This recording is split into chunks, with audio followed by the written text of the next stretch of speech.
Well, today we have an interesting brain buzz for you. It's a little bit different here. I'm actually going to talk to you briefly about a hero, one of my life heroes. His name is Ben Underwood, and he is he was a child born in the early 1990s. Okay, average child, is energetic and full of life. But by the age of 2, he had developed retinoblastoma, which basically is cancer of the eyes. And unfortunately, because of that, they had no option at the time except to remove his eyes, remove the cancer, and replace his eyes with prosthetics, plastic balls, if you will. So he lost all sight. His vision was completely gone. And obviously that was devastating, but he, according to his mother, was very, very strong and just powered through it, right? Here's the thing. By the age of 7 years old, he had discovered that he could echolocate. I know that sounds silly. That's what bats do. That's what dolphins do. But he was at a camp and he started clicking his tongue on his mouth, creating noise, right? And this clicking, he realized that as he did this, as the sound left him, bounced off objects around him, and came back, they had different impacts. The sound came back in different ways depending on what it was bouncing off of. Now, this is a 7-year-old boy who figured this out. So he honed this skill.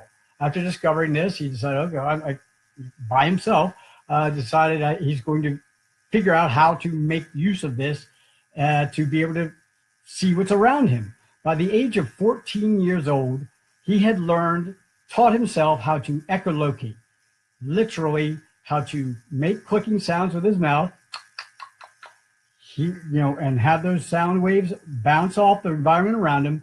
By the age of 14, he was able to play basketball.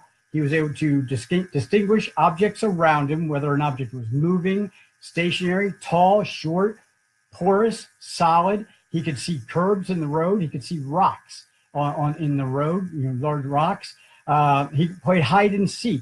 I saw a video of him riding a bicycle, standing on the seat, holding the handlebars, and riding down the street. All this with no aids. This is all just him clicking and hearing the bouncing coming off of his environment. He had taught himself how to see through sound. And so here's the thing. They took him to specialists. They figured, okay, if he's learning, if he can do this, his hearing must be outrageous, right? One sense gets diminished, other senses pick up. They thought he'd have amazing hearing. They brought him to specialists, and they found that his hearing was just the same as everybody else. There's a certain level of frequencies that you can hear in decibels, and he was right in the norm. Nothing extraordinary. So that wasn't it. So here's what's happened. His brain had excess reserve area. He had all this area. This occipital lobe is a large area of your brain that's primarily responsible for distinguishing vision. 80% of what you process, according to many estimates, 80% of what your brain processes comes in through your eyes. So he had all this brain mass there that was underutilized. So what happened was his brain decided, okay, well, Ben wants to be able to see what's around him, and he's determined to do it. And he's clicking, and he's giving me all this data. This is what the brain is thinking. He's giving me all this data through the sounds that are coming in. The sounds aren't any stronger. His hearing wasn't any better, but the brain was able to discern what the sounds meant better. If the sounds came in a certain way, they could tell that it was bouncing off a porous object. If it came in from up high, it was a tall object. If it came from low, it was a low object. If it was moving, it was a moving object. It was able to discern and distinguish between the objects based on the way the sound was resonating back to his brain. That is awesome. That is amazing, is it not? He did this by the age of 14 by himself. No one taught him. And it's all because his brain, he was determined to do this, right? And his brain was able to get that data it needed, and it knew that it was important because Ben wasn't going to give up. He was going to see no matter what. Now, the sad ending to the story is that in 2009, at the age of 16, Ben passed. And it's a terrible thing. He's, as I said, he's one of my life heroes. I've some, Benjamin Franklin's one of my heroes, but Ben Underwood is one of my modern day heroes, maybe my modern day hero. And he means a lot. And so, but his mother said that thousands of people showed up to his service, and he had a tremendous impact on many, many people around the world. I encourage you to go and Google Ben Underwood, and you'll see him, or YouTube, and you can see some of these videos, and they're really heart-wrenching, some of them, but they're really enlightening and really inspiring. And so here we go. What are the takeaways from this? Besides, Ben Underwood was an amazing, amazing human being. There are really 4 takeaways that I get from this. First is positive thinking. You need to know that you can do this. No matter how tough things get, you can do this. And what goes kind of right along with that is what's called the change mindset. You can Google that too. We'll probably do an episode on change mindset.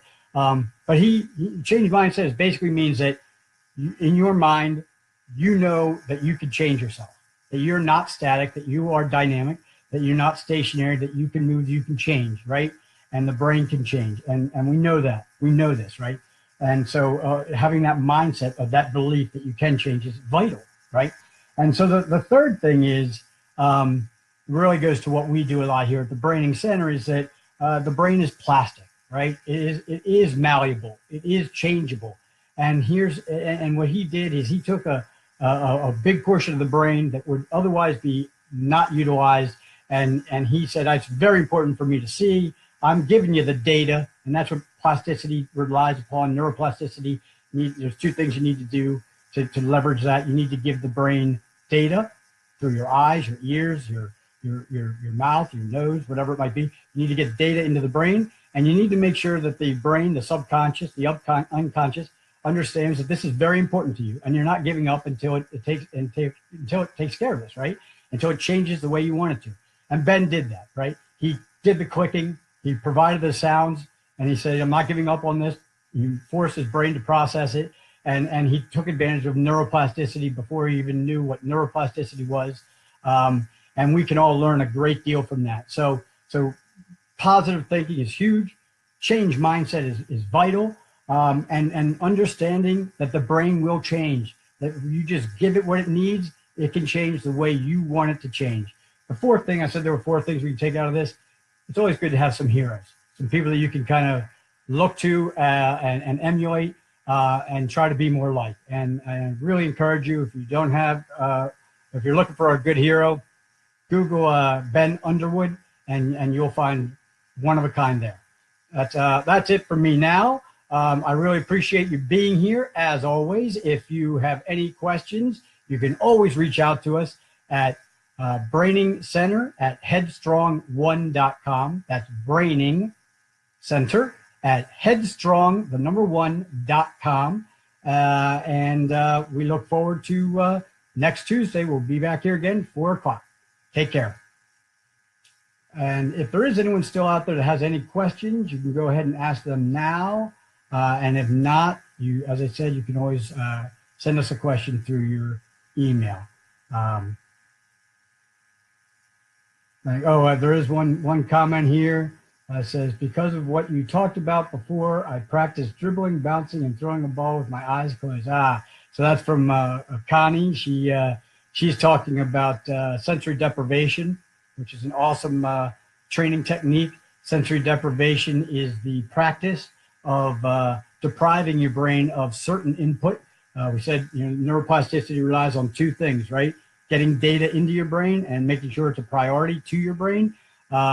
And so one of the senses, remember, 80% of what you process comes in through your eyes. So we end up relying quite heavily on our vision and the data coming in through our eyes. So one way to enhance the other senses that we have, the sense of touch, your proprioceptive system, and the nerve endings throughout your body, your sense of hearing, those other things, is to deprive yourself of the vision. So she actually practices her dribbling and bouncing and throwing a ball with her eyes closed, forcing those other senses to heighten themselves.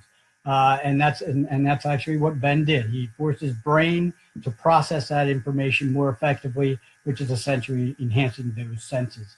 So that's a great way that we can take that home and use it for ourselves. You can do some things with your eyes closed to build up those other senses. Alrighty, thanks again, and look forward to seeing you again next Tuesday. Cheers.